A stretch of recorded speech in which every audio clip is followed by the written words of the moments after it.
Assalamualaikum warahmatullahi wabarakatuh. Perkenalkan saya Esa Aisyah Swastika dari Rombel 4 Program Studi Pendidikan Bahasa dan Sastra Indonesia, Fakultas Keguruan dan Ilmu Pendidikan, Universitas Tidar.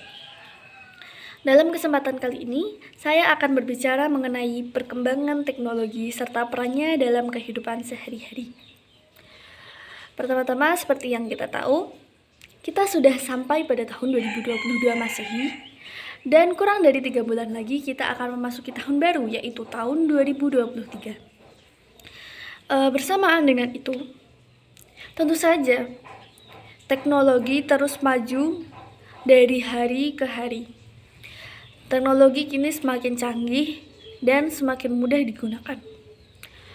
Kita tentu saja dapat melihat bukti nyatanya dari perkembangan teknologi tersebut. Sebagai contoh, kita tidak lagi bertukar pesan melalui surat di kotak pos untuk dapat berkomunikasi dengan orang lain yang jaraknya jauh dengan kita. Kita bisa menggunakan gawai kita masing-masing untuk bertukar pesan. Bahkan lebih dari itu, kita bisa menelpon atau bahkan melakukan panggilan video dengan orang banyak, tidak hanya dengan satu orang.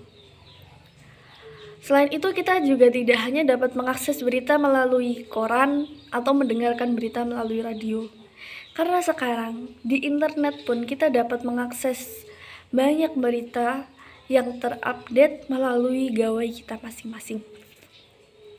Selain itu, pada zaman sekarang, hal-hal dapat dilakukan dengan begitu mudah dan praktis. Salah satunya saat kita ingin berpergian menggunakan ojek. Kita tidak perlu lagi menuju pangkalan ojek untuk memesan karena kita bisa memesan melewat aplikasi yang ada di gawai kita. Kita juga tidak perlu sulit dan susah-susah pergi ke pasar atau pergi ke swalayan untuk membeli kebutuhan karena kita dapat membelinya lewat aplikasi yang ada di gawai kita. Semuanya dapat kita lakukan secara online. Semuanya tentu saja sangat praktis, mudah, dan cepat digunakan. Orang-orang pun kini juga mulai marak menggunakan aplikasi-aplikasi yang dapat mempermudah kita dalam melakukan kehidupan sehari-hari. Namun, demikian tentu saja perkembangan teknologi mempunyai dampak yang sangat besar dalam kehidupan kita, yang tentu saja bagai pisau bermata dua yang mempunyai dampak positif, namun juga mempunyai dampak negatif dalam kehidupan kita sehari-hari. Karena orang-orang sekarang marak menggunakan gawai, tentu saja ini akan mengurangi interaksi yang ada terjadi pada masyarakat. Orang-orang kini cenderung menggunakan gawai dalam melakukan kehidupan sehari-hari. Jika orang-orang terus berbelanja online, tentu saja mereka akan malas keluar rumah dan melakukan interaksi dengan orang lain. Interaksi antara individu dengan individu, individu dengan kelompok maupun kelompok dengan kelompok tentu saja akan berkurang. Selain itu, sekarang bahkan anak-anak pun sudah cenderung memilih bermain dengan gawai mereka masing-masing dibandingkan keluar dan bermain dengan teman-teman mereka.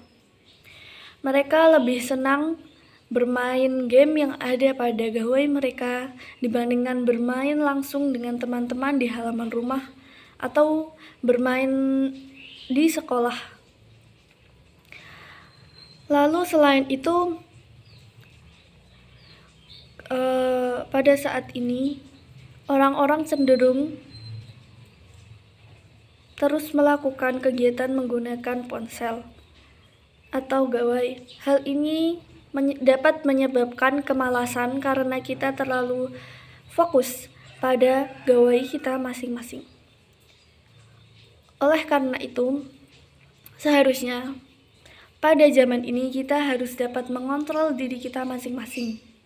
Kita tidak boleh terjerumus pada teknologi yang ada dan harus memanfaatkan perkembangan teknologi dengan sebaik-baiknya, supaya kita tidak mendapatkan dampak yang besar yang merugikan kita karena perkembangan teknologi yang ada. Sekian yang dapat saya sampaikan. Kurang lebihnya mohon maaf. Wassalamualaikum warahmatullahi wabarakatuh.